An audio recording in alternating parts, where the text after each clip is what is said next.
오차노미 지역에 왔습니다. 이곳은 카레 우동이 맛있다고 해서 그냥 한번 와봤어요. 또 오차노미 지역은 스즈메의 문단 속에 나오는 전철역으로 유명합니다. 당장이라도 빨려 들어갈 것 같네요.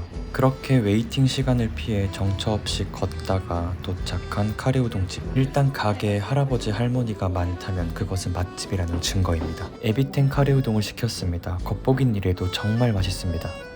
그렇게 만족스러운 식사를 끝내고 오차노미즈 산책을 했습니다. 이런저런 악기를 팔고 있더라고요. 그래서 악기가 필요하신 분은 오차노미즈에 가면 될 것 같습니다. 정처 없이 걷다가 카페에 도착했습니다.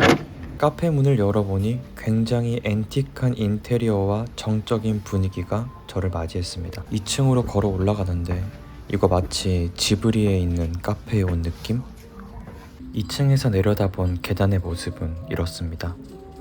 이쯤 되니 이 책들이 인테리어인지 아니면 여기가 북카페인지 헷갈리기 시작했습니다. 그리고 배경음악까지 웅장한 게 약간 금단의 도서관에 들어온 것 같은 느낌도 들고, 일단 저도 컨셉에 맞춰서 만만해 보이는 책을 하나 가져왔습니다. 일단 이거 순정 만화 같은데 여기 대사를 보면 헤어져도 힘들지 않아 라고 적혀있는 걸 보니 이 남자는 나쁜 남자인 것 같습니다. 그리고 이 카페는 한 가지의 비밀이 숨겨져 있습니다. 여기 이 책장을 보시면 뭔가 이상한 게 보이지 않나요? 살짝 튀어나온 이 책을 당기면 화장실이 나옵니다. 마치 방탈출하는 것 같은 느낌? 그렇게 방탈출에 성공해서 하루를 마무리합니다. 인스타에서 유행하는 머리 날리는 영상을 찍고 싶어서 좀 부탁을 했더니 지하철만 찍어놨습니다. 그렇게 오늘은 논밭을 가로질러 달리고 달려 가와고에 도착했습니다. 가와고에는 에도 시대를 느낄 수 있는 작은 도시인데요. 오늘은 여기를 한번 관광해 보겠습니다. 역을 나와서 골목을 지나가는데 중국어, 한국어, 영어 여기가 명동인지 그래도 조금 더 들어오니까 어느새 분위기가 많이 바뀌었습니다. 한 3분 정도 더 걸었더니 분위기가 완전히 개화기 시대로 바뀌어버렸어요. 초등학교 때 야인 시대에서나 보던 건물들입니다.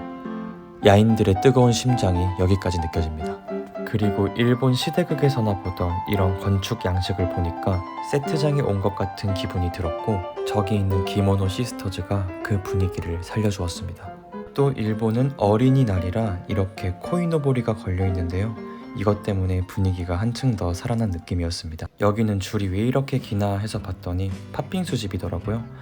사람들이 너무 많아서 사 먹을 엄두가 안 났는데 여기 있는 사장님은 한몫 챙겼겠네요. 조금 더 걸어오니 몇백 년이나 된 것 같은 그런 건물들이 보였어요. 일단 이런 거리들을 이렇게 보존해 놨다는 것이 정말 신기하고, 카와고에라는 조그만한 도시 안에서 이렇게 몇백 년이라는 시간을 느낄 수 있는 게 정말 신기했습니다. 그리고 골목골목마다 신사가 있더라고요. 그래서 한번 들어가 봤습니다. 일단 뭐하는 신사인지는 정확하게 모르겠는데 이 신사가 정말 대단한 신사인 건 확실했습니다. 신사 관리인이 페라리를 타고 왔더라고요. 그리고 여기는 귀멸의 칼날도 팔고 있었습니다. 칼날이 야무진 게 아주 잘 베일 것 같습니다. 이곳은 카와고의 심볼 토키누카네 종로입니다. 400년 전에 처음 만들어졌다고 하는데 굉장히 높네요. 그리고 스타벅스까지. 스타벅스는 마케팅을 정말 잘하는 것 같아요. 이런 식으로 관광객을 유치하는 거 보면. 400년 이상 된 골목입니다. 사무라이들이 칼 들고 뛰어다녀도 이상할 것 같지 않은 그런 분위기입니다. 자객들의 위협을 받을 일이 없는 오늘에 감사하며 살아갑니다. 일본 애니메이션에서 흔히 보이는 은어구이인데요. 이걸 먹으려고 했더니 안엔 자리도 없고 그냥 카페로 왔습니다. 아메리카노 위에 소프트 크림을 얹어 먹으면 당도 충전되고 카페인도 충전되고 일석이조입니다. 시나노 마치에 왔습니다. 이유는 딱히 없습니다. 역 밖을 나오니 어디선가 본 적이 있는 것 같은 육교가 보였습니다. 어디서 봤나 했더니 영화 너의 이름은에서 타키쿤이 서 있던 육교였습니다. 날씨가 좋아서 햇빛을 받으면 얼굴이 꽤 잘 나올까 해서 한번 찍어봤는데 날씨는 좋은데 얼굴이 별로. 아무 생각 없이 걷고 있었는데 어떤 큰 건물이 있어서 한번 가봤더니 메이지 신궁 야구구장이었습니다. 이날은 야쿠르트와 주니츠의 경기가 있었던 날이었습니다. 벌써부터 사람들이 저렇게 기다리고 있네요. 그리고 뜻밖에도 야구 선수들의 출근길을 볼 수 있었는데요.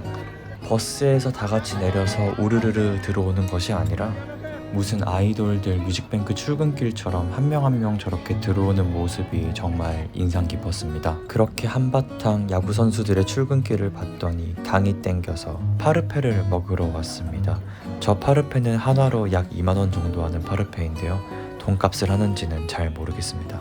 그리고 오코노미야끼를 먹으러 왔습니다.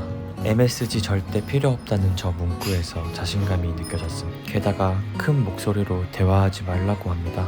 거두절미하고 불판에 기름부터 발라줍니다.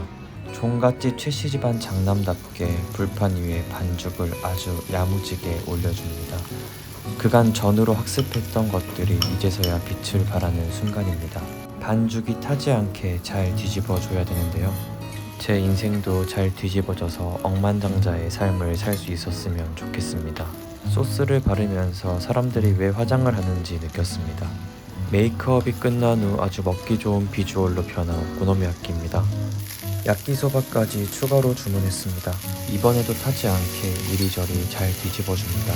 보살피지 않아서 검게 타버리는 건 사람이나 야끼소바나 똑같습니다. 기초 파운데이션을 발라주니까 역시나 먹음직스럽게 변한 야끼소바입니다. 메이크업의 중요성을 오늘도 깨닫고 그루밍족이 되기로 아닙니다. 역시나 꾸미면 사람도 음식도 예뻐집니다. 입가심으로 빙수를 시켰더니 무슨 후지산을 만들고 있습니다. 주문한 딸기 후지산 빙수가 나왔습니다. 크기가 짐작이 되시나요? 이걸 먹고 집에 가서 두 발을 뻗은 뒤 골든위크를 마무리했습니다.